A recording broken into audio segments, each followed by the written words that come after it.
Gujarat university વિસ્તારમાં બિલ્ડિંગની અગાસી પર દારૂ અને ડીજે સાથેની પાર્ટી કરતા 16 લોકોની પોલીસે ધરપકડ કરી છે। આમાં 4 યુવતીઓ સહિતના નબીરાઓ સામેલ છે। તેમજ યુનિવર્સિટી પોલીસે દરોડો પાડીને આ કાર્યવાહી હાથ ધરી છે। પોલીસને ગુપ્ત માહિતી મળી હતી કે સેનેટરિયલ વિસ્ટા બિલ્ડિંગની અગાસી પર ઉત્તરાયણના તહેવારને લઈને દારૂ, હુક્કા અને ડીજે સાથેની પાર્ટી ચાલી રહી છે।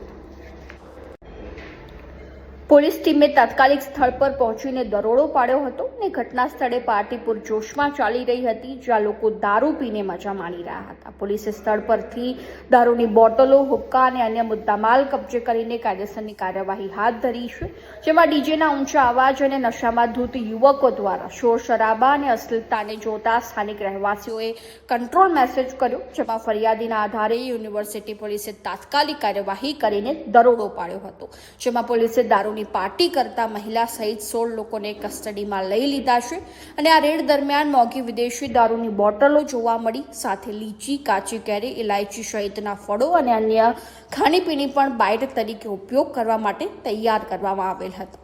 તે ઉપરાંત ટેરેસ ઉપર જ અલગ અલગ ફ્લેવર્સના હુક્કા જેવી વ્યવસ્થા કરાઈ હતી, જેમાં પોલીસે દારૂની બોટલો અને અન્ય સામગ્રી જપ્ત કરીને વધુની તપાસ હાથ ધરી છે।